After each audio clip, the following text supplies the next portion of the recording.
Start recording. Very well. So, hello there. Thank you for Hello. joining me.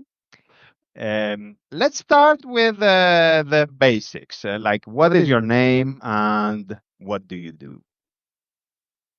My name is Erik Arneson, and I'm a freelance writer and a freelance software developer. And I guess sort of transitioning more into being to a developer now. I've been working on some software to start a business, which is Aha, a little okay. terrifying, but yeah. Why do you think is uh, it's terrifying? Which part of it is the terrifying part? The part of running a business, or being what you call the developer's developer, or I both? think I'm not so terrified of the running a business part. I've been freelancing for a long time, and that is basically running a business. So I'm used to dry spells where there's been no work or things like that. Uh, but writing software and putting it out there to the public, that's terrifying. It's like, Yeah, yeah. you know, because honestly, it's probably going to fail, right? Like most software startups fail. And Most do, as I would say, most businesses in general. that's true. Yes. So yeah, that's the terrifying part. It feels like a gamble. I don't think that it's like necessarily, I'm not trying to be a millionaire or anything like that. I'm just trying to make a living. So I'm not trying to be some sort of software giant. I just want to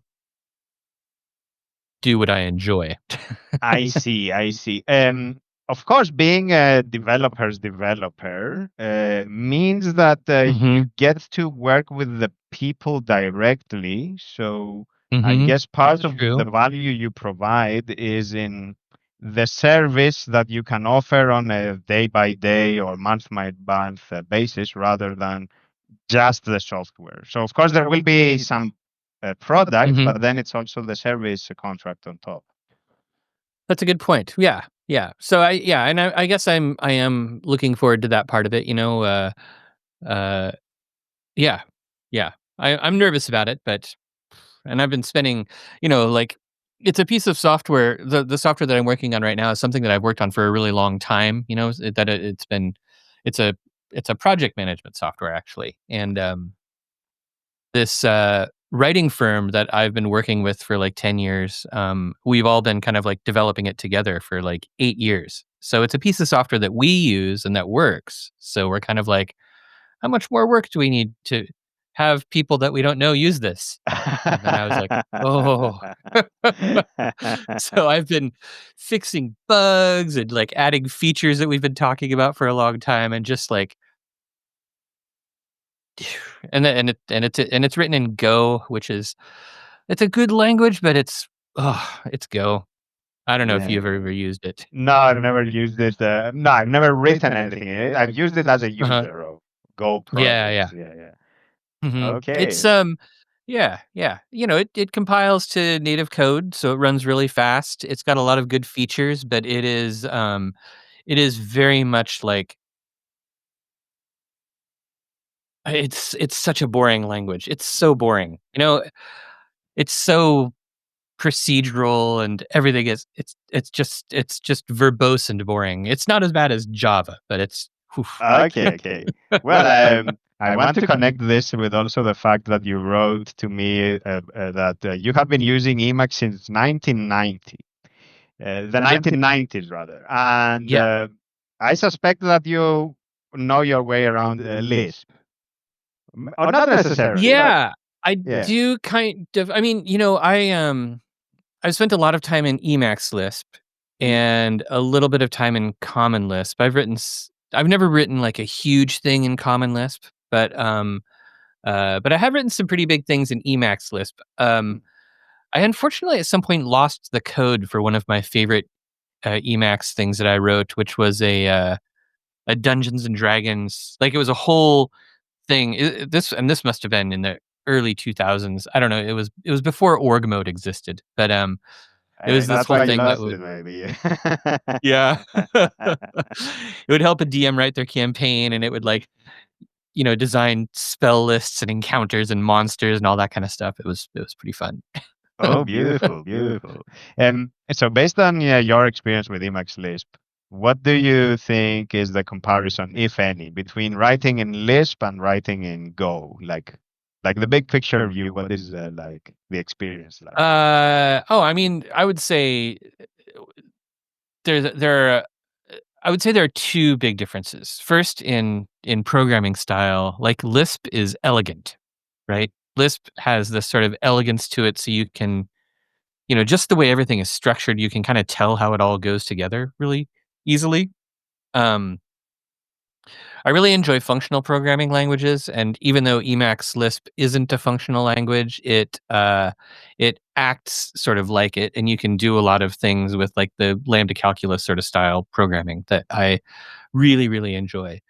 So the form of it, that sort of elegance, is really nice. The other thing that is unbeatable when you're programming in any sort of Lisp is the ability to like evaluate your program while it's running. Like change it on the fly, run functions interactively, and see what they do. Um, the overall power that a Lisp engine gives you is unparalleled in any other programming language. I mean, maybe not every, a lot of modern languages have like CLI things where you can do that now, but none of them are as nice as Lisp.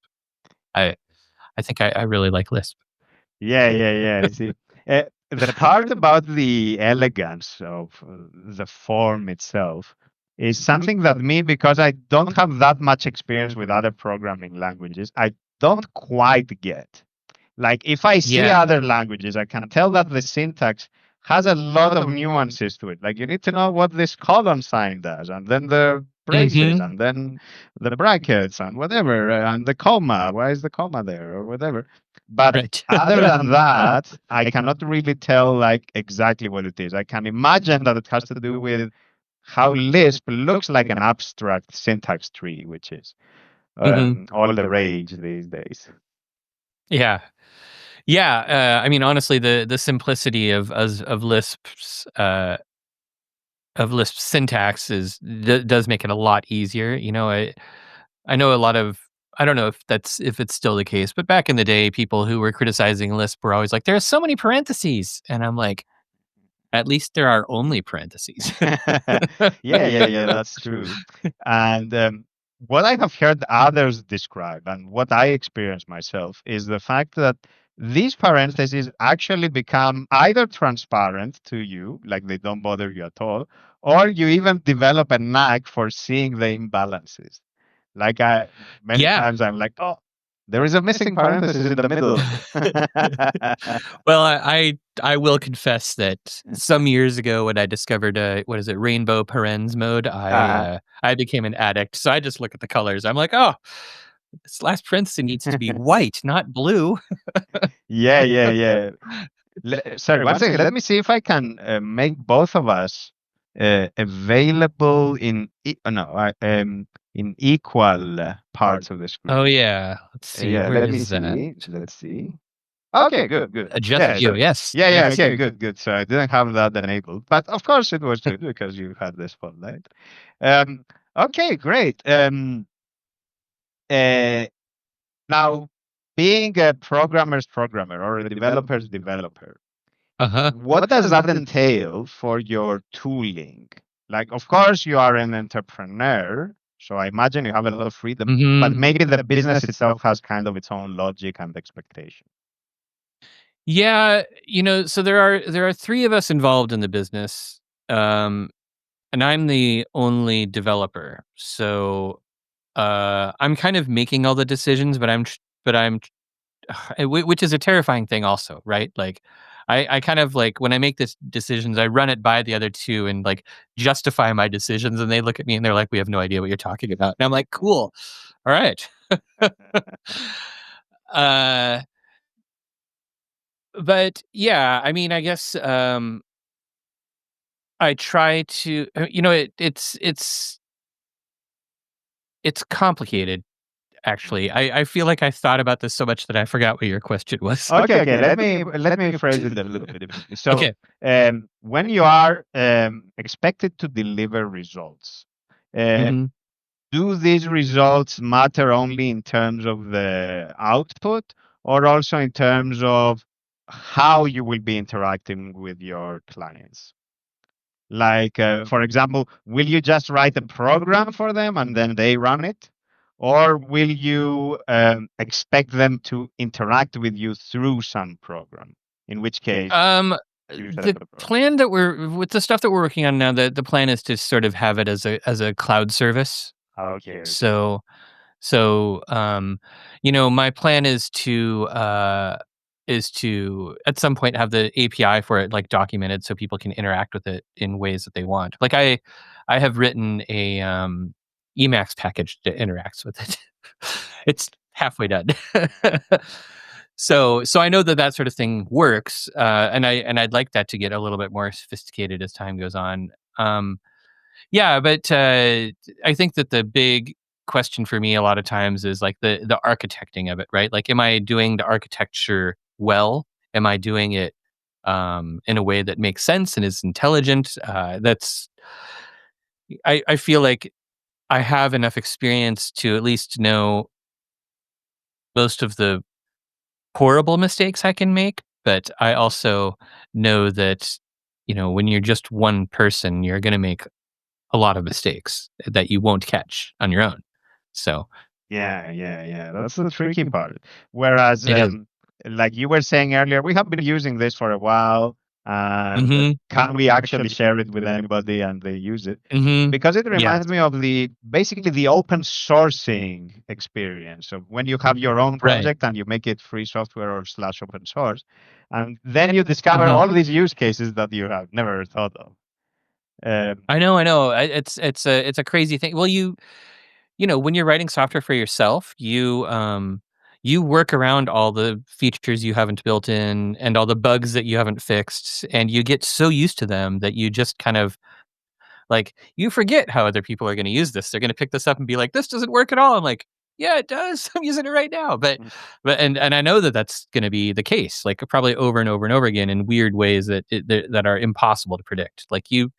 you can't, who knows what darkness lies in the souls of users? Oh, I like that. That's poetic.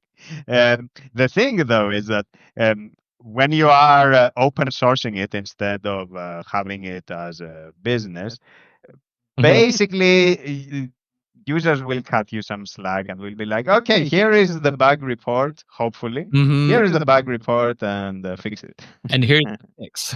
Yeah, Yeah, yeah, I yeah. know. Or yeah, here's the pull request even, or the patch. Yeah. Yeah. Yeah, I know. I wish that I could open source this, and maybe I will in the future. I don't know, but right now, it's it's it's not necessarily my call. Yeah, yeah, I'm yeah. I understand. Of course, of course. yeah. That's fine. That's fine. Yeah. So good luck with that, and let's see how Thanks, it goes. thanks. I'm Um, sure you'll hear about it. I'm sure I will be posting lots about it on Mastodon mhm, soon. mhm, mhm. And on your website, maybe the blog. Oh yeah, yeah, absolutely. I'll be posting it on my website. Yeah, I mean, I think on my website, I've written about programming Go and Emacs a little bit. I mean, honestly, it's a lovely experience. Emacs has a great. I'm using eglot or egg. I don't know how we're supposed to pronounce that word. I'm the wrong person to ask. I never pronounce things correctly. But I've been using like that has a great interface to the Go language server thing, and it makes everything so smooth. And then just yeah, I've so and that's been pretty nice.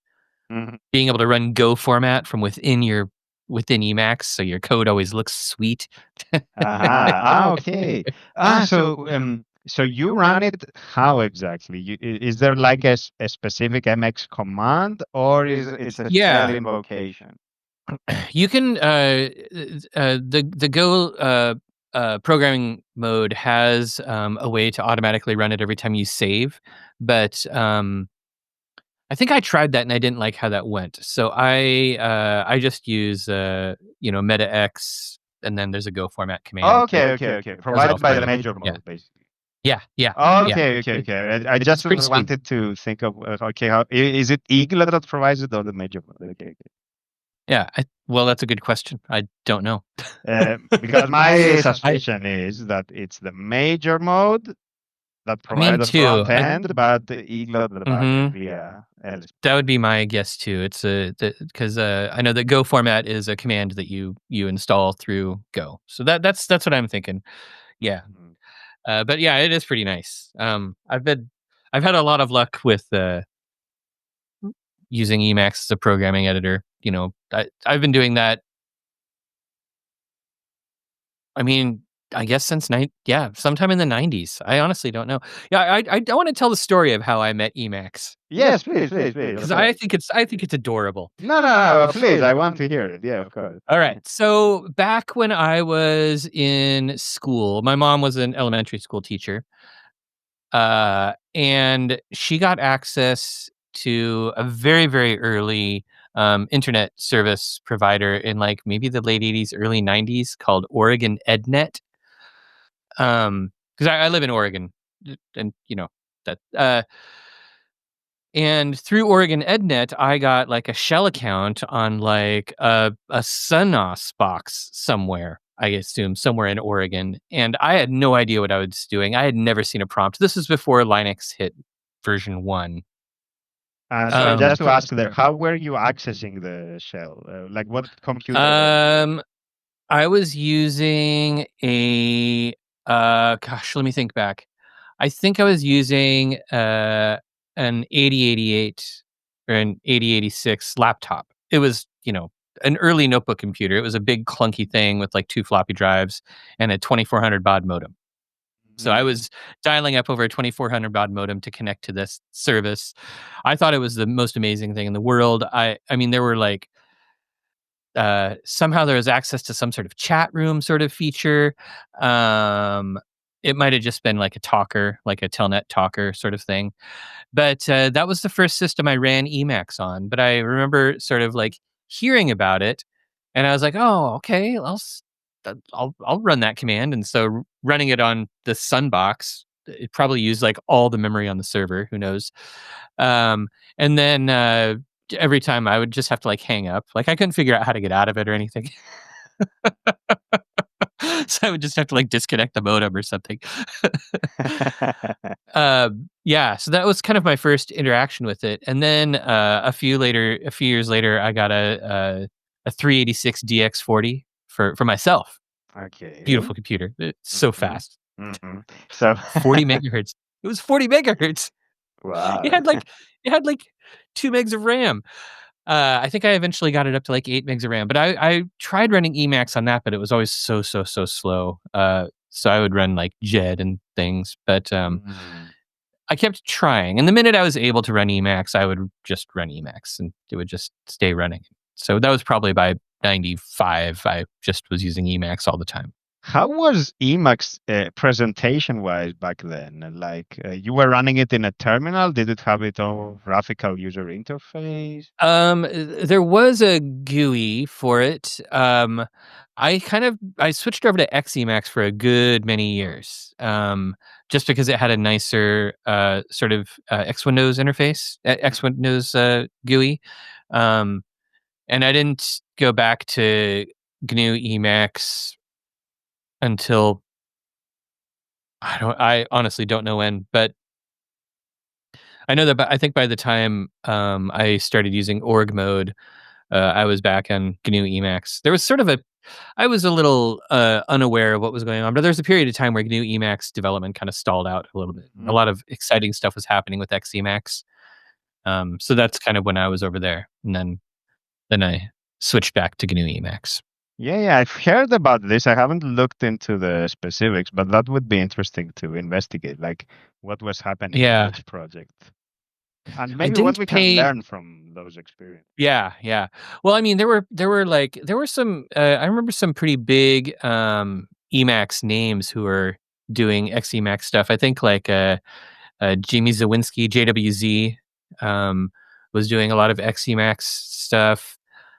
Other names who I can't remember. It was so long ago. I tried to not pay attention because it felt like there was some sort of like open source squabble or infighting going on, and I was like, "That's ridiculous. I just want to use the software." Naturally, naturally. Yeah. Yeah, yeah, yeah. Because of course now we use Emacs nowadays, and it feels like Mhm. there is a lot going on. Like each major version Does. of Emacs comes with new Mhm. features which are providing quality of life improvements. The package Mhm. ecosystem is thriving, it seems at least. So yeah, Yeah. Yeah. quite a different time. I know, it's amazing. I love, how the Emacs or how the Emacs package stuff works now. Like, that is Mm. just, like it is so easy. It is so delightfully easy. Kids these days don't know how good they've got Yeah, it. yeah. You mentioned at some point the performance of Linux, which was you say it was Yeah. slow. So, at which point did computers become powerful enough for Emacs to actually not be an issue anymore? Because there is also When I this got meme kind of name, which is like Yeah, 8 megabytes and still swapping and time. constantly swapping, Yeah, yeah. yeah, yeah. That's what it felt like. It felt like it used up 8 megs of memory, which at the time was Huge. ridiculously huge, right? But I feel like by the time I went from a 386 to a Pentium. I never had, Mhm. like, a 486 in between, um, but I feel like by the time I had a Pentium, running, Slackware, whatever the hell it was back then, by that time, Emacs was fine. I just had it open all the time. Okay. It wasn't a problem, and I don't remember I mean, that was probably the days of getting really excited when you had 16 megs of RAM or 32 megs of RAM. It wasn't We were not reaching the gigabytes of RAM days yet. Yes, So, yes, yes, yes. um, so yeah, and that felt great. Like I was happy with that. Yeah. Hmm. We must have had days where people who were having like, I've got 500 megabytes of RAM, but I don't really remember that. I feel like yeah, who knows? Who knows? It went straight to gigs, right? I just remember gigs being just Uh, like, what are we ever going to do with this much space? and now you're like, well, we will just run a couple of browser tabs. I know. I started learning how to edit video, and the amount of space that process takes up is just mind-boggling. Like hundreds of gigabytes for one little 5-minute project. Just ridiculous. Yeah, yeah, yeah. Of course, of course. Yeah. Tell me about how was Emacs day to day back then, given that org mode didn't exist. Maybe Um, you couldn't do email in Emacs, or not because Emacs was oh, not no, capable no. of, but because maybe some of the packages didn't exist. Like, I think Oh, no, no, because we had how was it? GNUs. Oh, it Oh, it was was already great. from there. Yeah, Yeah. of course, of Oh, Usenet. GNUs is very, very, very old. It was yeah, I've been using that for a very long time. I don't use it anymore. I'm a, MU4E guy now. Ah, But, I used GNUs, I used another Emacs, package called VM, I think was called. It was kind of like an RMail clone or something like that. But there okay. were multiple choices for a long time. My day to day, it was still like I did almost everything in Emacs in a terminal window. I had my email in there. I had a newsreader. I had Emacs itself open. It did multiple frames. It was it was fine. Maybe it didn't do multiple frames, but it did multiple buffers. It was fine. You could totally do all of it at once. Everything worked together pretty nicely. I mean, it was you know, uh, even, connecting to like a Postgres server. Actually, I had a job where we had used Oracle for a while. That was pretty hellish.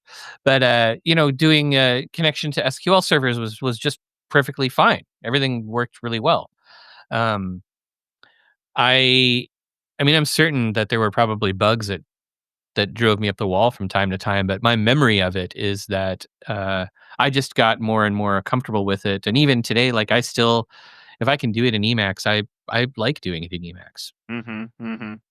Uh, what about the fact that org mode didn't exist? Like, were you doing anything related to prose or note taking or agenda kind of Uh, thing? Like any of what yes. org does nowadays. Were you doing any of that? Uh, yeah. I mean, not effectively. Okay. um, I'm. I mean, I still have some like old. archives of like text files. I would write notes in text files and keep things in text files all the time. It wasn't necessarily organized super well, but like I did tons and tons of writing in Emacs even back then, just in plain text. Um, yeah, it was the sort of thing like, imagine living in a society without the wheel, and you're like dragging all your stuff along the ground in like sleds and things, and it's just scraping along the ground. You're like, this is great. This is so much easier than just carrying everything with my arms. And then so you think you're doing really well, and then someday somebody comes along with a wheel and you're like, "Oh shit, I've been missing that this entire time." That's what org mode felt like. I was like, "What? This is Uh, mhm. yeah, org mode is a killer app, I'd say, for Yeah, Emacs. It's yeah, yeah, yeah, for and sure. yeah, Yeah, I love it.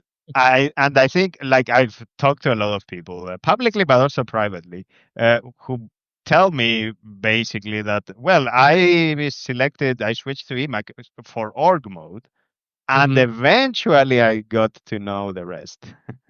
Yeah, uh, I've seen people talk about that too.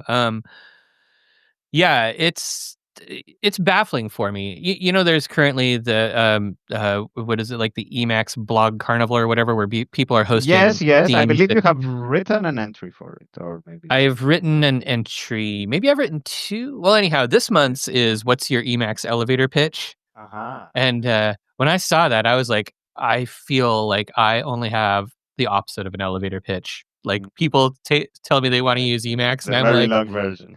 good luck.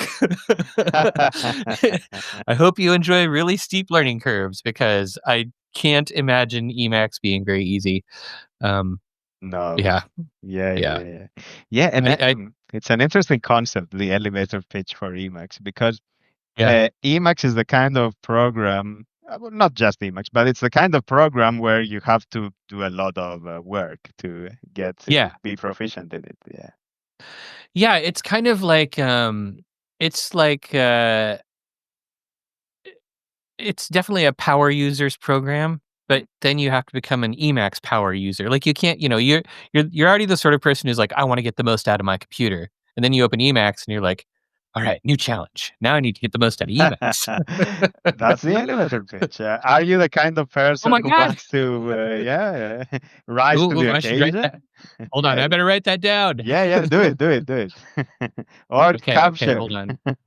Oh, right. Yes, I've got that set up right Yeah, here. yeah, yeah. I even have a writing template. It's a Yeah. concept. Emacs elevator pitch. Amazing. Yeah, yeah. Power user of power users. Done. Filed. Tomorrow we expect the blog post. Okay, yeah, I'll be writing it tomorrow. Yeah. Yeah. How long does it usually take you to edit your videos and get I them don't published? edit them. Oh, you just So, get them right out there. yeah, just publish. Of course, if you want me to edit it, I'm happy to do it. But in Well, I principle, I think don't. that I'm going to enjoy the incentive to get my post published. I can link to the video in my blog post. I Exactly, can be like, exactly. So this is already included as Prot well, made me right? do That's it. the Yeah. idea. Great, good. Yeah. Because just to say, the reason I'm not editing the videos is because I Mhm. want to capture this authenticity of the moment. Mhm. And I think unless there is something where something sounds incredibly awkward and it's politically problematic, you know what, like then of course we Right, could right, edit. But right. otherwise, I'm like, yeah, we are just the regular people who have We an are interest in computers, nerdy stuff. So I mean, I would say that the minute you pick up Emacs, you stop being a regular person. I think that's right. So Like, yeah, I would say it's a rule of thumb. Like, I cannot expect you to be a normal person, whatever that means, and be an Emacs Mhm. user. Like, there is something there True. to you. Like, Yeah. not in a bad way, but in a way that, well, you must be inquisitive. You must have that kind of perseverance. There has to be something there. You must be Mhm. interested in tinkering. Like, there has to be You have to one be. of those Yeah, yeah. qualities. Yeah, I mean, I think one of the jokes that gets thrown around a lot is that when you use Emacs, you spend as much time sort of like customizing your Emacs setup as you do actually being productive. Yeah, yeah, yeah, of course. And the part of actually being productive is actually uh, being successful at customizing Emacs. Oh, absolutely. Like that's how That's you what know we that you're call really making it. productivity. I had the weirdest feeling on Friday where I was sort of I was wrapping up some programming, kind of getting all my stuff done for the week, and I realized I hadn't opened my Emacs init file all week. And I was like, "Whoa, this is not normal. I don't know what am I doing?" Yeah, that's it. Getting distracted by work. Come on. Ugh. Yeah. Uh, how has, if it has, your Uh-huh. Emacs usage changed over time? You were using it for programming already in the 1990s, you Mhm. say, but has that changed, or if so, Well, how? I think honestly, org mode has been a really big driver of change. I started doing a lot of like public speaking type stuff, maybe in around 2005, 2006, and for that, I frequently needed to make slides. So I don't even remember what I was using in the really early times to make slides, but I know that for a little while I had a MacBook and I used whatever Mac's awful Office suite was. Pages, I think was the name of the program, maybe. Um, Uh, it sucked. It was awful. And then when my laptop finally met its gruesome fate, the MacBook, when it died, and I switched back to running Linux, I used LibreOffice, and LibreOffice is what is it, Impression, I think, for a long time. okay. But it's slow and clunky, dragging around images and adjusting font sizes and doing all this stuff, um, and so now I use org reveal. So I write all of my slides as just outlines, Mhm. Mhm. and org reveal turns them all into slides for me, and I'm like, this is the best thing ever. So reveal, Uh, just for me to be sure, it's reveal JS, right? So it's yeah, org yeah. reveal. So Yeah. so org reveal is like a package that exports into reveal.js Mhm. files, and you just run it in your browser. Um, you get like a you get like a style sheet set up, and maybe pick a font and stick with it, and you've got everything just looks the same. You can make like a template for your presentation files. Everything looks the same. You get the same everything. The headlines are all done. You sometimes have to do some pretty hacky junk to get things looking nice, but Uh, typically it has made it so easy to. I mean, I can basically just take my notes and like copy and paste them into a new org file, edit them down so that they can be read by other people, and I've got slides and I'm done. Yeah, yeah, Sweet. yeah, yeah. That's very nice. And also, It one is. thing I think which is great with this kind of tooling is that it Mhm. makes you focus on the content, because Yes. I've been to a lot of presentations where they focus on the presentation itself Mhm. and not on the content, the substantive parts. And they have all these Yeah. animations and special effects and whatever. And I'm like, I already have developed motion sickness from all this, and I'm not paying attention to what you are telling me. Yeah, I kind of hate slides in general. There are two things that I hate when I'm at a presentation. Like first is when the presenter is just reading the slides to you. Yes, of Like course. that I do not want. I don't want I don't want this presenter to be reading slides to me, and I also don't want the slides to have so much stuff on them that I have to read the slide while the presenter is talking. Right. So I have kind of regressed to sort of thinking of slides as like a slide show. You know, I don't know.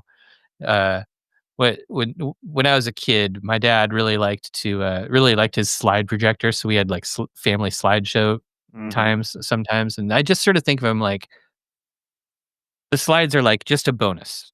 Uh-huh. Really, it's Uh-huh. me. I'm the one talking. The slides are just to help people stay focused. I don't know. I don't know. So I try to, but org mode makes it easy to do that, right? Because I can focus on keeping the words on each slide really short and really concise. Like just have a few bullet points and things. Um, yeah. The organization and it it is. Yeah, what you said was correct. It's true. I really love it. And plus, because it's in org mode, you also have your presentation in a format that is plain text, as opposed to Mm-hmm. whatever LibreOffice is doing or Yeah, yeah. Mac Yeah, Pages. it's like XML hell. Yeah, yeah, yeah. I don't want to see Yeah. how that looks under the Oh, hood. I've looked. I've looked. Ooh. Don't do it.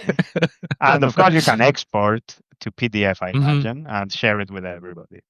Yeah. A lot of Or times even what I'll the do. JS version, I guess. Like, Mhm. Yeah, yeah. The Reveal has a PDF export thing also that works okay. But a lot of times, what I do, like, if I end up giving the same talk someplace that doesn't have a projector, so I'm just completely old school analog. I'll just print. I'll just export my slideshow, which is with an org mode outline. mhm. I just export it to like uh, LibreOffice and just print it out. Ah, yeah, of course, of course. And it works great. I have my notes right there. It's perfect. I can have one file that does everything I need. Yeah, yeah, yeah. That's amazing. Yeah. Yeah, it is. Tell me about the other uses of Emacs because Okay. you sent me an email and you were Yeah. like, and this comes from inside Emacs.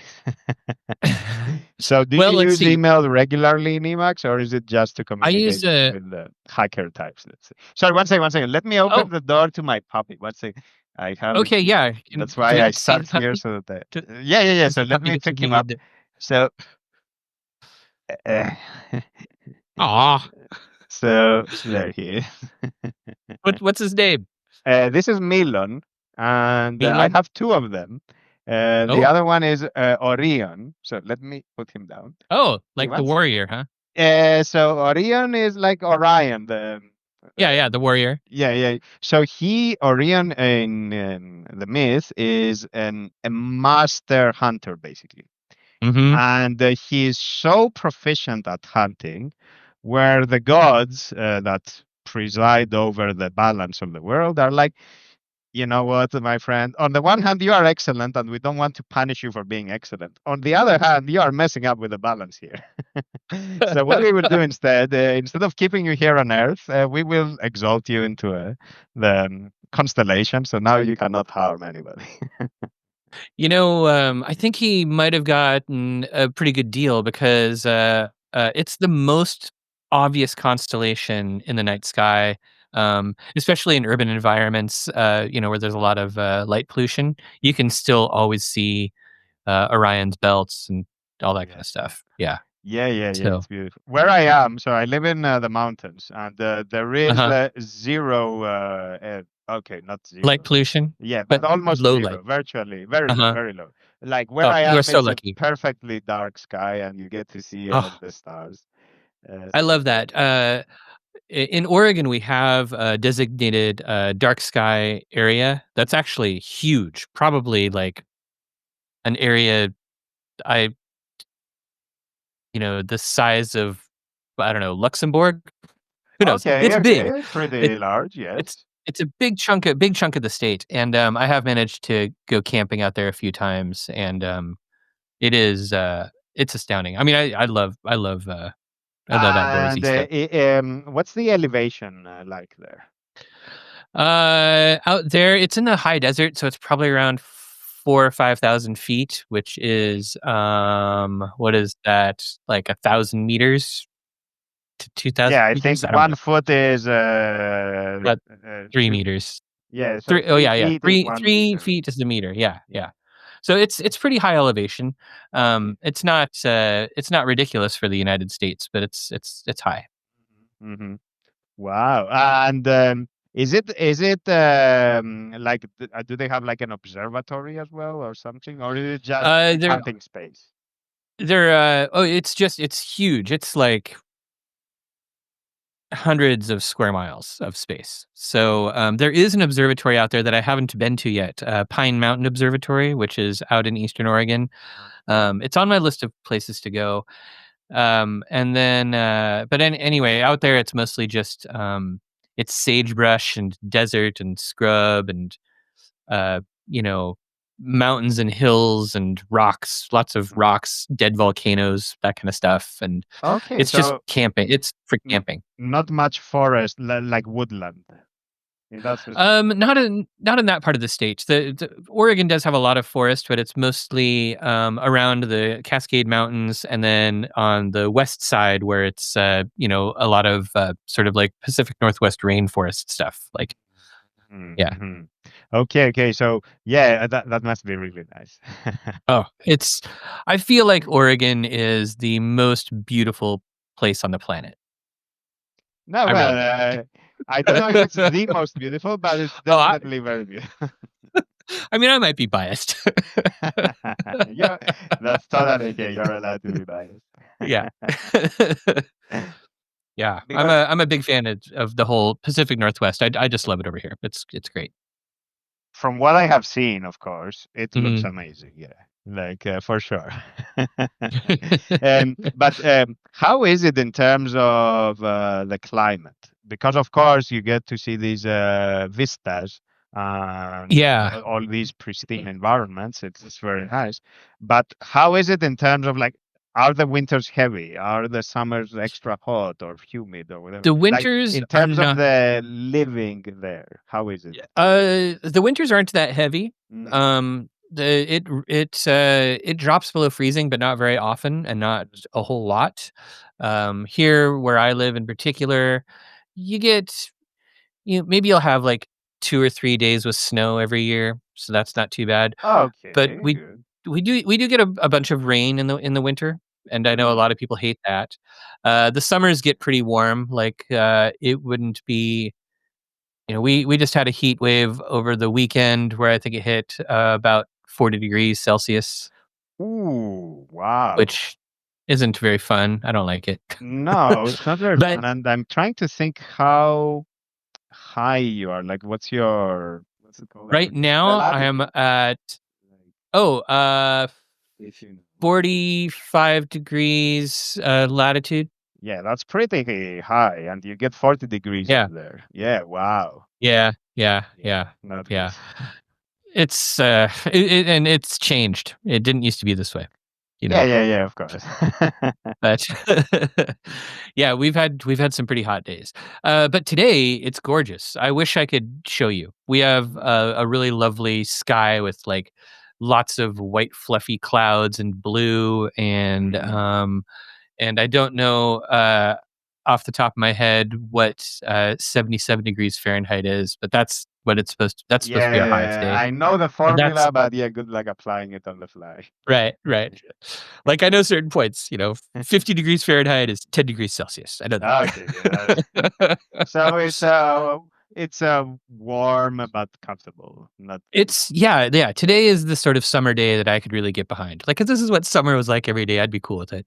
yeah, yeah, yeah, of course. And how is it like? Yeah. Do you live in a built-up area? Like it's a city? Of course, you don't have to Yeah. tell me where you are, but I'm uh, in, oh, I mean, it's public. I'm in Portland, Oregon. okay, okay, It's the biggest city in Oregon and not, but it's still not a huge city. I think like if you take all the suburbs that we can possibly find and squish them all together, it's a total of about 2 million. okay, okay. So, So yeah, so that's that's it's not huge, yeah, yeah, yeah. but Okay, that's good. and I love it. I think it's a great city though. It does have some tall buildings. It's got, multiple rivers, and that's always nice. Oh, very nice. Yeah, yeah. And Yeah. of course, it's called Portland. So does it have Mhm. ports? It does have a port. The Columbia River, which is a huge, huge river, is navigable all the way up here. So, yes, we have a port that connects to the Oh. Pacific Ocean. Oh, wow. Yeah. That must be nice. Yeah. That must be Mhm. really nice. And have they taken care of dispersing, or not dispersing, rather, like leaving enough green space throughout the city? Oh, yeah. Yeah. This city is filled with parks. They're everywhere. And in fact, so I live about a mile from one of the rivers, and right on the shore. Like if I walk straight there, there's like a wildlife conservancy area that has like a big wetlands and marsh, and it's great for bird watching. I like to like hike over there and walk through there, and yeah, so there's that, and then just south of me, a little less than a mile, there's a university that has a biology program that has taken like a big chunk out of the center of the university campus and rebuilt it as like a wetlands area. There's like a lake, and they call it Reed Canyon, and that too is great for bird watching. I like to walk through there. There's like a natural springs that comes up there, fills up this big lake. There's like herons and owls and just great wildlife there. Um, there are some That's really well beautiful. manicured parks too, so like some city park style parks. Um, yeah, so we've got everything. Like the number of parks I could walk to. Like if I just decided right now, I was like, to hell with this podcast, I'm gonna go visit parks. I could on foot, very leisurely, probably go to like 5 or 6 different parks and make it home for dinner. Oh, that's beautiful. That's beautiful. And I imagine each park has its own scene to it, its own Yeah, vibe to it. yeah. Uh-huh. Yeah, some of them are small, some of them are big, some Uh-huh. of them are, like, family picnic parks, some of them are walk your dog parks. Yeah, yeah. Hmm. Uh-huh. But that's a nice thing because in my part of the world, city planning Mhm. is generally not their greatest skill. So, like in Greece, it's really bad, I would say. Yeah. In Oh, yeah. Cyprus, not especially good, maybe equally bad. So basically, they lack these kind of spaces, and That's a it's all bummer. concrete. It's all concrete, basically. And you're like, Yeah. and You were know it what? not for the sea, because of Uh-huh. course, were it not for the sea, I don't think there would be any redeeming quality to those places. Aw. That's a bummer. Yeah, I mean, we've got cities in the United States that, they might be laid out on a very nice, efficient grid system, but they don't have, like, enough trees, they don't have enough parks, they're bad for walking. The United States in general doesn't really focus on walkability in its cities, which is something that I haven't had a car for, like, 15 years, and, Uh-huh. that's kind of a rarity for Americans, you I know? would say so based on what I know as an outsider. Basically, the Mhm. idea is you need a car. Uh, Yeah, but, but luckily maybe my you have a lot of city public transport. Yeah, good. yeah, my city has public transport, really good public Uh, transport, so that's pretty so I nice. imagine that's on a city by city basis or state by state Oh, basis. yes, yeah, city by city. Like, even in Oregon, there are lots of places without good, public transport, um, and some cities just don't have it. It or they if they do, it's, like, just a joke or an afterthought. Yeah. Hmm. Yeah, yeah, yeah. No, good public transport, I think, improves the quality of life.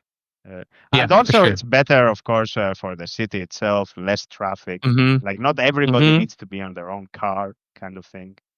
Oh, man.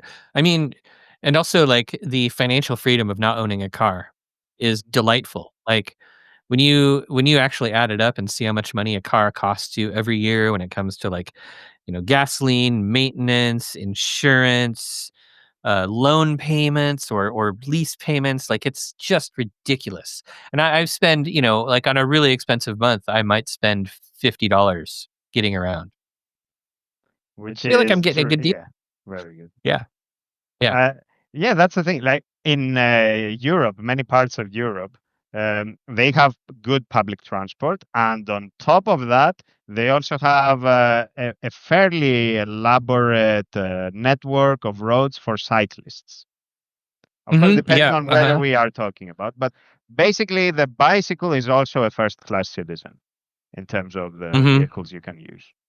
I really Whereas like that, that's a good idea. Whereas there are places like in Cyprus, for example, where being a cyclist is actually very risky. Mm. So I don't know how it is there in that regard. It's so, I haven't And I've never been to, I've never been to Greece, or Cyprus, but I have, traveled around, Northern Europe a little bit, like, I've been mhm. in, Belgium and Germany and Netherlands and that kinda stuff, and in Amsterdam, for instance, like, bicycles are maybe the only citizens. I think people are second class. Bicycles rule everything. Like, I think if you Uh, are not a cyclist, you are not allowed to be that. yeah, I think they just throw you in a canal and just send you out to.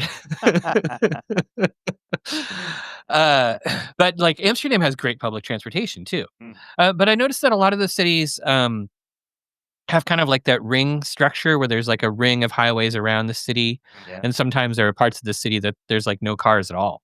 Yep. Yep. I like that plan a lot. I think that's a really good one. Uh, Portland is so when I first moved to the city, I brought a bike with me, and this is the first city I've ever lived in. So I was already kind of like, I don't know what the hell I'm doing. And I rode my bike around a little bit, and I quickly decided I didn't want to ride by a bike in the city. It's just it's dangerous. Cars are dangerous enough when you're a pedestrian. But when you're a bicyclist, it's like you're invisible to cars even more. And I was just like, you know what? I can walk. I can walk. I can take the bus. I don't need to ride a bike. Yeah.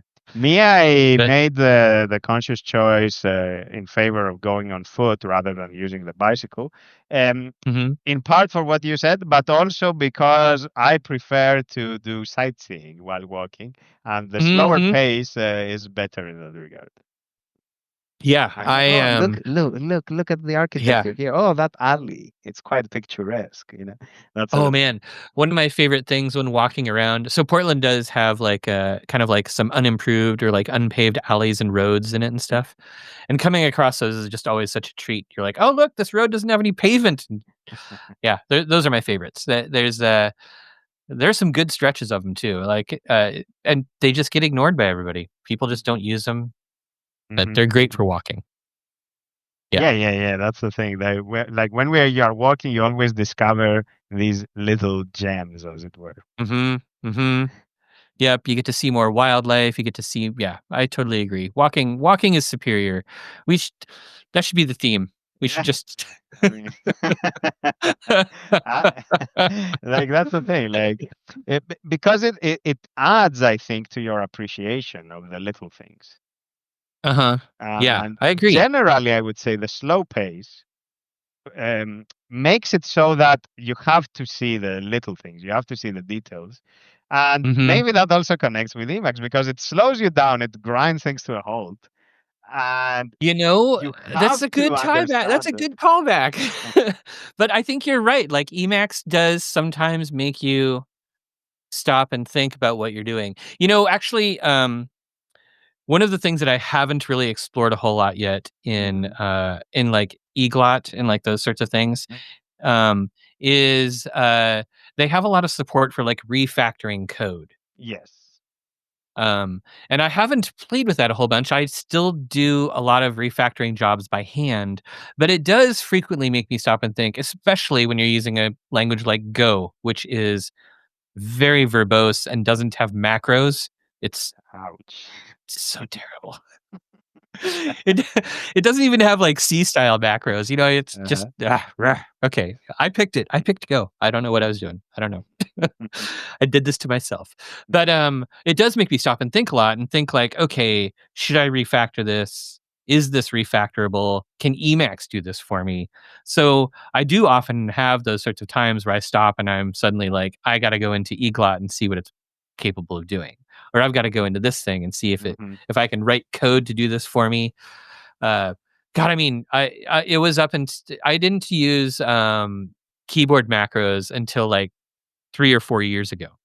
Oh, wow. Really? And once I discovered how easy those were to use, I was like, this is ridiculous. Why didn't I do this before? For me, keyboard macros was one of the aha moments I had with Emacs, which was like, Oh, really? I used to use Vim before switching to Emacs. And in Vim, Uh-huh. they also have keyboard macros. And the idea Hmm. is that basically you record your edits and you play them back. And I And thought of macros as, okay, it's an editing augmentation tool. yeah, But when I yeah. switched to Emacs, I realized that you can actually do a keyboard macro which does more than just editing. Like, oh, you jump to the other window, then you do some edits, you close that window, you come back, and you open another Uh-huh. window and you do some other edits, that sort of thing. And I'm like, okay, this is so good. It is really cool. I mean, and the stupid thing is, like, I also use Vim, like, not all the time, but, I've used the keyboard macro stuff in Vim before. Like, I so why didn't I think about doing it in Emacs? Who even knows? Who knows? Who knows? It's a Yeah, mystery. yeah, yeah. Of course, of course. Yeah, I guess it's one of those things where you develop a certain workflow and it Mhm. works for you sufficiently well. And of Yeah. course, you are in the flow of doing work, so you don't think about how to improve the workflow. Mhm. Yep, yep, yep. Yeah, I mean, I remember, when, like, folding, programming editors came out. I think Vim, had a folding mode, um, and watching, like, fellow programmers use folding a lot in their stuff, and I know people were using a lot in Emacs too because you would see it in, packages, in, like, source code for packages, Yeah. the folding marks and stuff. And I tried that, and I never really got the hang of it. It never felt like it was doing it for me. I mean, in Emacs, you could just sort of, like, split your window in half and just go to the other window and you move to a different spot in the file, and you're fine. You don't need to fold anything. Yeah, yeah, yeah. But I have used, like, the narrow and widen stuff. That Very I good. find very helpful. Very Yeah, good. Very. yeah. And So also you they really wanna. combine nicely with keyboard macros. Like there is this feature of the keyboard macro where you can do Oh! control zero, so a zero Uh-huh, numeric argument, and then call the macro, which means run until you cannot, until you encounter an error, basically, until you get a quit signal. alright, So combined alright. with narrowing, it means, okay, basically run from here to here, but not Yeah, between. yeah. Okay, you know what? I'm gonna play with keyboard macros some more. And then also there are ways where you can then just convert a macro straight into a function, right? Yes, there is that, and you can save it to a register as well. Of course, Uh-huh. converting it to a function, you convert, well, technically, you don't convert it to a function. You can run it as if it were a command, but it's still an Uh-huh. invocation of keys. So what I Right. mean, like, for Okay. example, let's say the letter N moves to the next line, let's say. Mhm. But when you do the conversion, it won't translate it into call next line. It will be still N. So whatever the Oh. meaning of N is in the given Uh-huh. context. So that's why Oh, it's not an crazy. actual translation. Okay, okay. Yeah, I haven't played with that at all. I think I saw it mentioned in a blog post somewhere. Yeah, Yeah, there was a yeah. blog post a few years ago that was sort of like, "How to use keyboard macros," and I was like, I "Yeah." think when you are binding a key, Mhm. I think define key, the documentation of it mentions it. Like Okay. you can base. Otherwise, I think it's the function called k macro, and then you give it the keys. But I'm a bit fuzzy on that. I haven't done it in a while. Yeah, Well, that's cool. I'm not typing it into Emacs right now. yeah, yeah. You Good, can tell because one of my hands is holding a glass, so there's no way I could use Emacs. good, good, good, good. Okay, tell me. You mentioned it when you contacted me the fact that you do podcasting. Um, Yeah, so, yeah. what can you tell me about that? So, what is the Um, podcasting about, first of all, and what sort of tooling does it involve?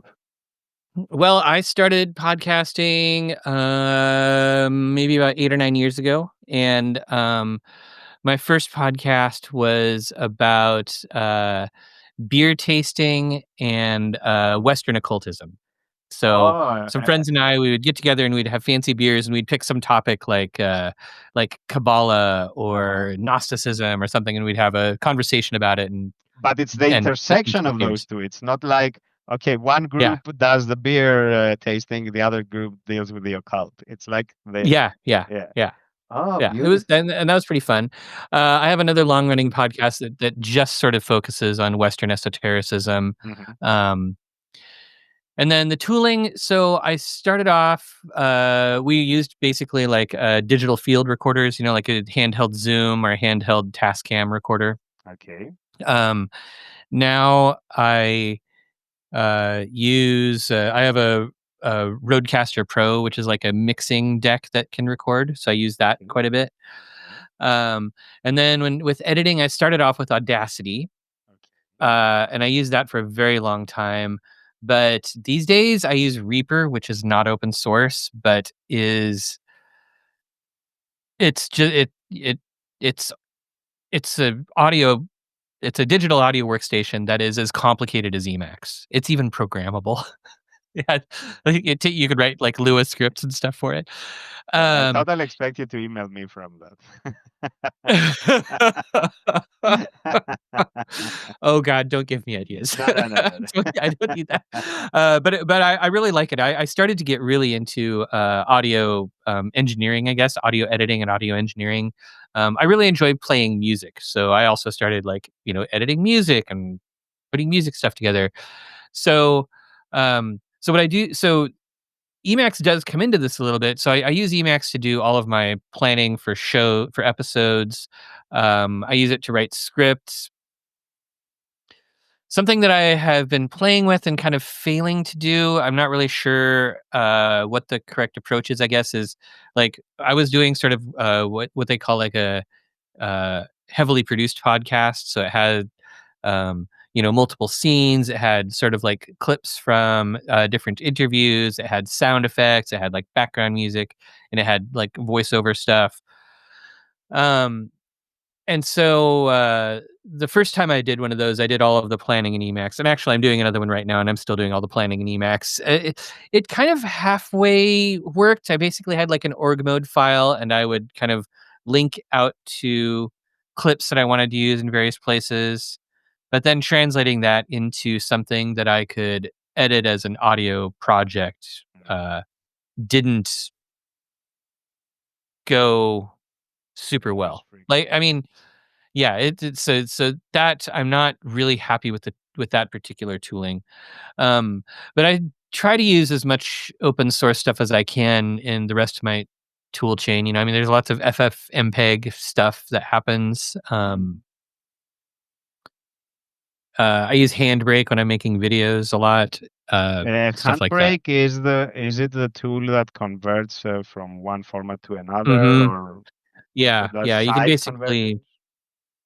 it does all that kinda stuff for you. It has all these great presets so that you never have to remember everything, and so you can, like, just drop a video in there and be like, "Make it so it's cool for YouTube, and make it so it's cool for," whatever, and it just does everything for you. So you don't have to worry as much. I like it a Yes, lot. yes, yes. Yeah, no, no, that's very convenient. Yeah, yeah, yeah. Yeah. Yeah, but yeah, so I use I have another laptop that where I've been playing around with Ubuntu Studio, which installs I a haven't lot of. heard that in a very long time. Ubuntu I Studio. think I installed it and it worked great right away. It Mm, has like the latest version of Pipewire. It has like tons and tons of really good open source audio and video editing stuff. mhm. Um, So I've used that a little bit, but then on my main laptop, I use KX Studio, which is something that just sort of installs on top of Debian and Ubuntu systems and has lots of editing tools and that kind of stuff. Okay, so Um, is that like a meta package? Like a package that will pull in more yeah, packages, or in yeah, the yeah. It's program? like it's like a Debian repository. Okay, Uh, okay.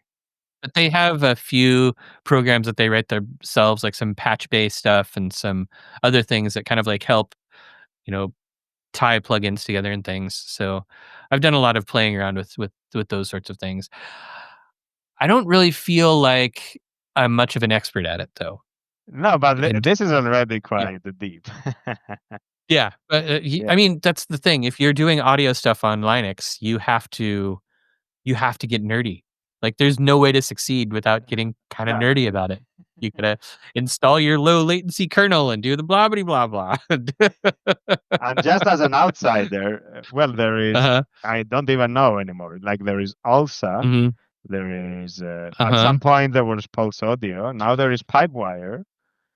And Yeah. me, I'm like, okay, if I can talk, then it works.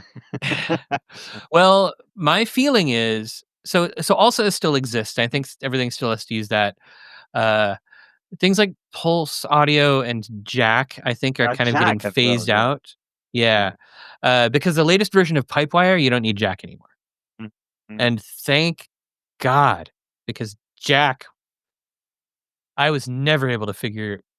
there was like Jack, and then there was Jack 2, second version of Jack. I The remember. documentation was all there, but like they never really defined what things meant. It was so confusing. You had to like come across a really good example, hope that you could tweak it to your setup, and then just be like, okay, this better just keep working because I have no idea what I did. And the thing with those Yeah. tools, I think Jack was especially designed for musicians, right? Like for Yeah. musicians. Yeah.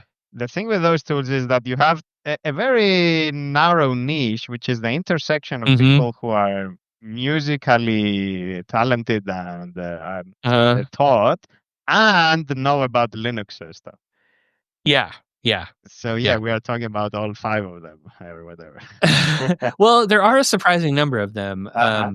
It is kind of amazing once you start like digging into the world of like electronic music, how many people there are out there who are just like Linux nerds Oh, really? writing Okay. software to make their own.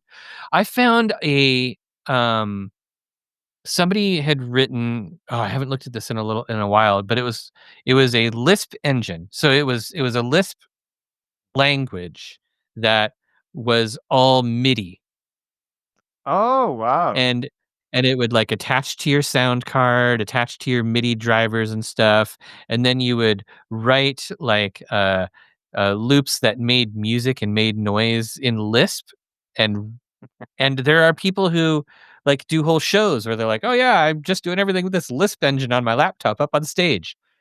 So those Yes. people are out there. Wow. Yeah, of course, Yeah, that's a very, very high level of expertise. it is. It is. It is. There are. Yeah. It's one of those things where whenever you think you've become too nerdy, don't Not worry. There's somebody nerdier than you out there doing something that you're never going to get anywhere close to. for sure, for sure. No, that I'm sure. Yeah. Yeah, so that was kind of a cool thing to discover. Like I remember running it and just being like, I have this is, I think I had to like yeah, I couldn't get I was like I can't get into this. This is going to be a rabbit hole that will like consume my life. I'll never get anything done and I'm just going to be making like beeps and boops with Lisp. Yeah, exactly. That's a good quality to know when not to proceed. Yeah, I know.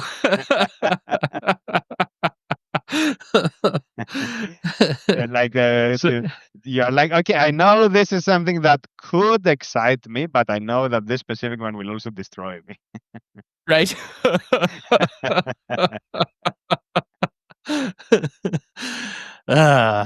Computers. Yeah, yeah, of course. Tell me about the podcast a little bit more. So, Uh-huh. do you invite guests or do you have like regulars and you talk about different topics? Yeah, so, Or is it it started just off. you and you do this? Oh, well, well, the pod so I actually have a number of podcast, projects that I'm working on now. So, but the biggest one, which is called Arnemancy, it, started off as an interview show where I would invite people on and there'd be interviews and stuff. And slowly over time, I started to do more experimental or stranger stuff with it. And then now I'm sort of trying to do these kind of like produced series. So, like right now, I'm in the middle of working on a series that's about a book that was published in Basel, Switzerland in 1575. And so this one is just me and a friend who's also really into this book, and we're having conversations about it and kind of going through it bit by bit. And so then I'm taking those and sort of chopping them up and adding like narration and sound, and I'm making music. I'm making a song for every episode, and then when I'm done with the series, I'm going to release a soundtrack album. Wow. Oh, that's so Soundtrack for a nice. podcast. But it's so nice um, of you to be doing, and it's like it's all based on what the podcast is about. So you don't yeah, curate yeah, them. yeah. Uh-huh. Wow. Yeah, and then I also have another podcast that I do, that's just me and another co-host, and it's only us, where we, talk about Adventure Time, the cartoon. Yeah, I'm not That's aware of it. So Well, it's cool. It's a weird, kids cartoon that, it's been on for a long time, and it's kind of really transitioned into more adult themes and stuff as the audience has grown older, I guess. mhm. Um, but we were both really big fans, and we were talking about it all the time, and one day we were like, "We should do a podcast. We should watch this series from the beginning and do a podcast about it." Very good So, idea.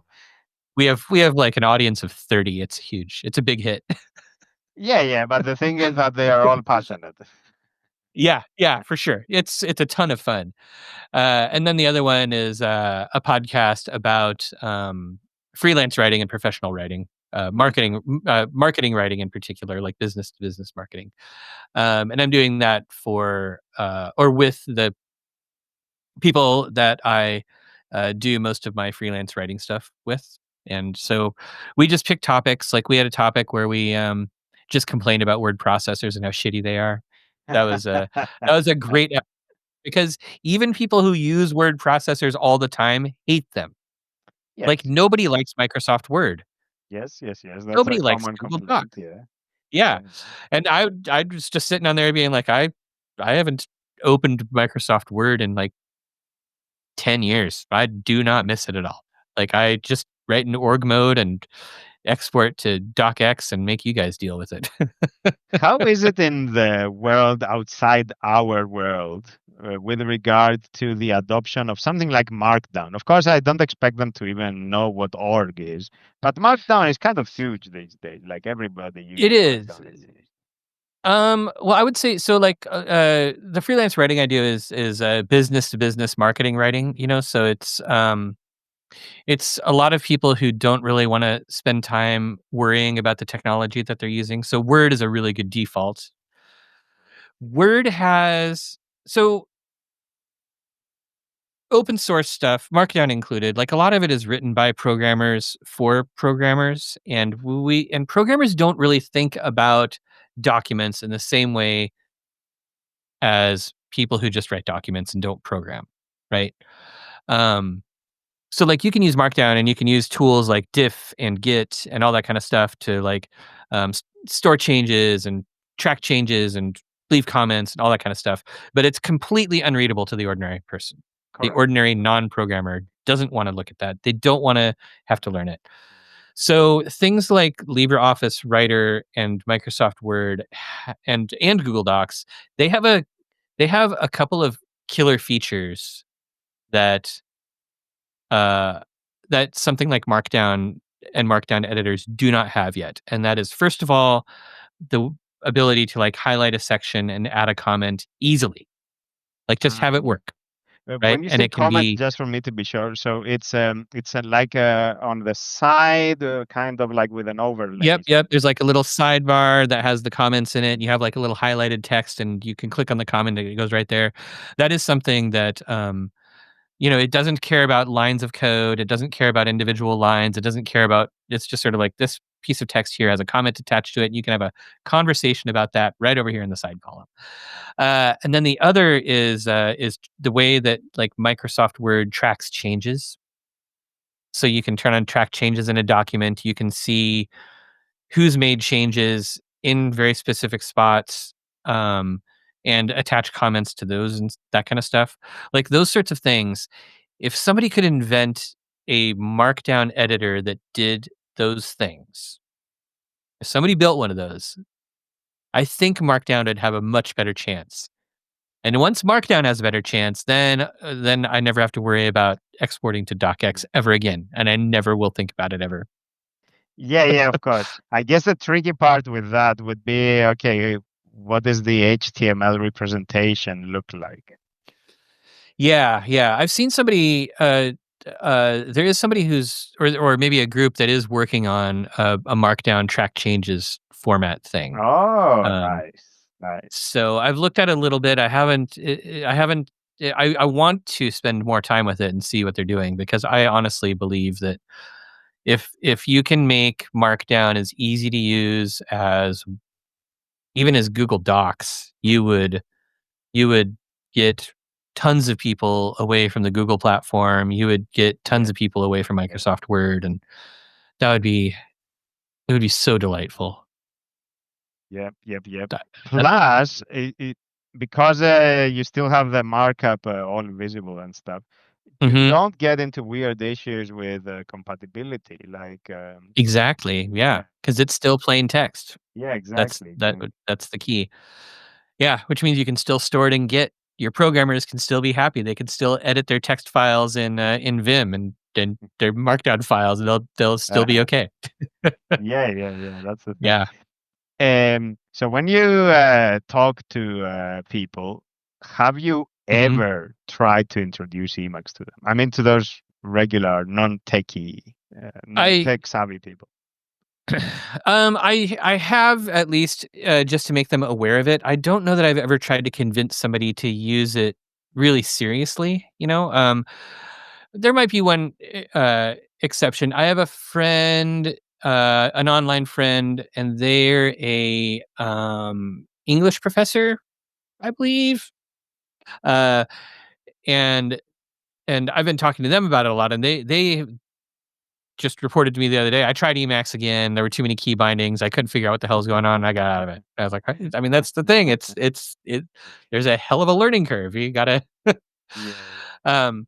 So, and that's kind of the feeling, you know. I mean, I've been around so many programmers who didn't want to learn how to use Emacs For sure. that Yeah. I just can't imagine a non-programmer getting excited about it. So I don't really try to push it on people or suggest they use it. I will say like, oh yeah, I use this tool that does blah blah blah blah blah blah blah. I can write in one place and it can be in million different formats. I don't need to keep my notes and my slides separate. I blah blah blah blah blah. And they're like, what is it? And I'm like, you're gonna hate this. so so yeah, Yeah. that's the thing. I just feel like it's a really hard it's a really hard program to sell. Like it is, you know, it is for the power user, Yeah. With the elevator page. the elevator pitch. Yeah. Exactly. Is there anything else you do with Emacs or that fits in with the rest of your life? Because of course you use it for a Hmm. lot of stuff already. I use it for a lot of stuff already. You know, I'm using Orgsley Revised on my phone, so I do task tracking that way. I actually use it to capture writing ideas and music ideas too a lot. Um, Oh, one second. Sorry, I have to interrupt you there. So, of course, when you say yeah, writing ideas, I kind of get that. What does yeah. a music idea look like? Hold on, I'm opening it up right now. I have a Okay. whole Because, of course, me, I whole know nothing about music other than to listen to it. So uh, a lot of it is song titles or um uh sometimes like lines that I want to use as sort of inspiration for things. Um okay. like I have an idea for taking like Holst's planets and transforming them into some sort of synthesizer thing. I don't know if I can pull that off because I'm probably not a good Okay. enough musician to do it. Uh-huh. But also sometimes like I'll be out with somebody and we'll have some sort of inspirational moment and I'll be like, oh, whatever that thing you just said, that would be a great song and I can sort of use this mood. So I'll just write down some notes about it. I don't really do like any sort of songwriting. I just do the music part of it. I don't do any verse or any lyrics. So I just sort of like try to capture a mood and then I think about like what kind of music would fit that mood or what kind of music would be able to inspire that kind of thing and what kind of noises would I use or what kind of chords would be good and sometimes it Uh, kind of develops organically. Sometimes I just sit down and I make something and mhm. But there yeah, isn't yeah. any, at any point, any music notation. No, I don't do any music notation in there unless you know, I mean, I guess there are times that I might write like uh in the key of G or something, but that's not really music notation. It's just yeah. Okay. Just a note to self. Yeah. Yeah. But, music notation would be cool. Um Because I was talking to another person who is also called Eric and who is using Emacs and also plays music. Oh. And they were telling me about this program called the Lily Pond. Oh, I've looked at that before. I think I Uh, saw so I I believe now I may be conflating it with something else that Eric told me, but I believe it's to write music and you can export it's the music sheets. Yes. Yes, yes, yes. Oh, I have looked at this. Uh-huh. Gosh, I totally forgot about that. Thank you. I'm gonna it's Yeah, yeah, a yeah. rabbit hole. So yet another thing for your Emacs Yet life. another thing. But I would love to have something like that. Yeah, I do remember looking at this and not, uh, playing around with it a whole lot, but yeah, that's cool. Sweet. Yeah, I ran into, so I was at, FOSSE, the open source conference in Portland, Okay. maybe 2 years ago. I've had to miss the last couple of years, but I think, like, it might have been 2 years ago, 3 years ago, and there was somebody there with a really cool open source music notation thing that was like, it was one of those, like, visual programming learning things where, where you have you seen those where you, like, learn how to make for loops and stuff? But it was, it had MIDI music output. So you sort of, like, drag and drop these things to create, and I made, the Star Wars theme song in it, like, Ah, "Dun, never. dun, dun, dun, dun, dun." Um, but yeah, and it was pretty cool. So there is some fun stuff like that out there, if I could have something that I could record it on my phone or input notation on my phone and it would sync with my computer, that would be lovely. So Yeah, I yeah, think I might have to do a little lily pond exploration. yeah, yeah. Thanks, Because other Eric. yeah, yeah, yeah. That's the thing. Which of course ties into another thing you may haven't done because you mentioned Orgsley. I believe that's a standalone app. It's not Emacs on the phone, right? Uh, what? Oh, Orgsley. Yeah, it's on the Yeah, phone. Yeah, yeah, it's yeah. a But it's a standalone app. standalone app. I mean, it's not like a Lisp tool that does all the other things. No, that's true. That's true. So of course you can also run Emacs on Android if you have an Android phone. I have thought about it, and I don't see a need. I don't think. You know, um, I mean, yeah, I do have an Android, but, like, I don't really like, this screen is so tiny. Yeah. I don't want Emacs on here. I want I want my big monitor. I want Emacs to be large. Yeah.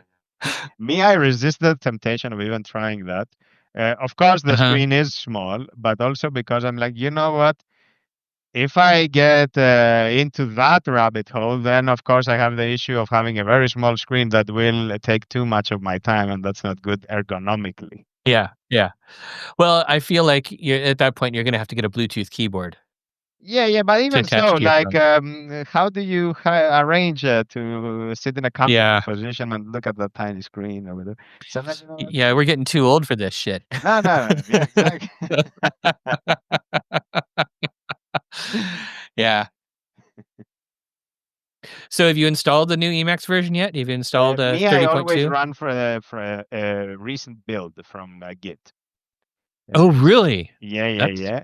And the reason I do that is because I have all these packages, and I uh-huh. want to see what is coming, like what sort of things I need to adapt to. Make sure that you can yeah, yeah. Yeah, and Compatibility issues and stuff. exactly, yeah. Plus, it's fun. I can report bugs or send a patch Mhm. sometimes. Not that I do it frequently, but yeah, in principle, I can do it. I did once submit a patch to org mode. Mm.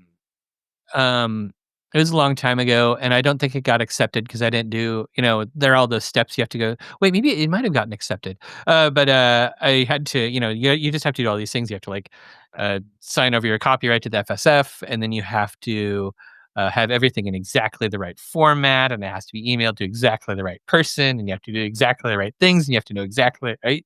So I don't remember if I made it through the whole process, but I tried once. I tried to submit a patch to org mode. Yeah, I just to don't remember say, what I in was case fixing. you thought it was just Emacs that had the steep learning curve, it's also contributing to Yeah. Emacs. Yeah.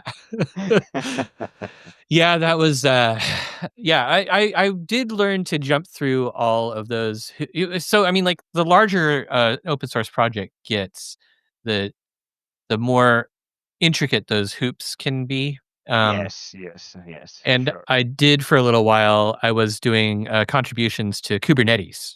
Um mostly documentation stuff. I was helping them rewrite a bunch of documentation, but I had to go through all the same steps that you have to go through to submit source code packages, and it was painful the first couple times, but eventually you kind of learn the ropes, and then you're sort of like, okay, I can do this. It's just you're working with aim and the rule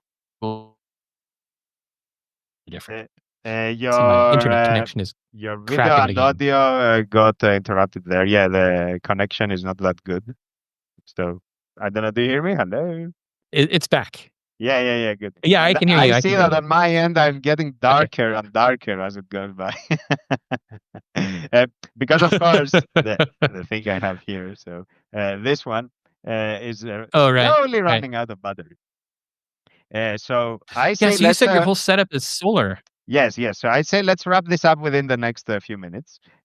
So yeah, my Okay, setup okay. where I am is solar. So I live off grid. Wow. So there are solar Uh-huh. panels here, and I have batteries set up, and so I'm running off battery power. But one of my batteries has malfunctioned, which Mhm. basically reduces my available energy at night.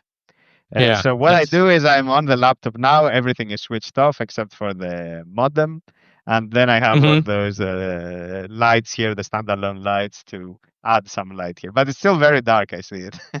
Yeah. So there we Well, go. this has been a lot of fun. I feel like you had a lot of good questions. You're a good interviewer. Thank you. And what I do is I don't write anything down. Uh-huh. So you send me the introductory message, and I'm like, okay, Mhm. you already included some interesting topics there. I'm already curious to learn more. And then I'm like, okay, you send me a link to your website. Let me take a look there. And then I'm like, okay, we go with the flow. Well, yeah, I mean, I guess, I feel sort of I'm not as much of an open source purist as I used to be. You know, there are closed source software packages that I use now, and sometimes I feel kind of guilty about it, but other times I'm kind of like I need to get stuff done, and so I'm going to go with the tool that works. Which is And also I what we did try. for the video, just to say today, for our It's call, true. right? It's true. Yeah, Yeah, we like had to switch over to one of the evil service providers to get video working, and sometimes that's what it takes. Sometimes you don't really have a choice. yeah, and me, I'm a pragmatist as well. Even though I use a lot of free software and open source and contribute and all that, Mhm. I'm still a pragmatist because I think like, okay, let's say you avoid Google. Let's say, okay, Yeah. we religiously, meticulously avoid Google and all the other uh, Uh-huh, uh-huh. evil companies, let's say corporations. Well, that Right. still doesn't tilt the balance. Like that still doesn't do Yeah. anything. If you really want to make changes, you have to do it in the political front, which of Mhm. course is a whole different endeavor. It's not like you will go in hiding, let's say, digital hiding, and that is enough. You have to campaign actively for thoroughgoing Yeah, for reforms. sure, So for sure. yeah, Yeah, because I mean, like, one person not using Google, hell, 1,000 people not using Google, yeah, that's Google isn't nothing. gonna care. I mean, the it's depressing sometimes when you think of the scope of it, when you think of how little, like, I think I have a Google Cloud account that, is hooked up to, like, a map plugin on a WordPress website, and I pay Google, 1 penny a month. Oh, Like, they have to, I guess they have to charge me, so 1 penny a month, like a credit card charge for 1 penny a month. That must cost them, like, 3 cents to run. So so maybe if enough people did that, we could slowly drain their coffers. exactly. That's the sabotage we need to employ. The Yeah. sabotage tactics. The reverse micro boycott, something. Very good, very good. So Yeah. I say we call it a day. If you have any Alright. links you want me to include in the description of the video, so your Uh-huh. website, the podcast, anything you want, just Okay. send them to me and I will include them. Alright, I will send you an email, right away and get those to you, Beautiful, but beautiful. thank you very much. This has been a lot of fun. You're welcome, Eric. So I wish you all the best and take care and good luck with everything. Oh, thanks. Same to you. So goodbye, and I will close the call and then stop the recording. Okay. Bye bye, bye bye, bye bye. Bye. So let's close the call and goodbye from my side, folks. Let me get to this. Stop recording. Bye bye.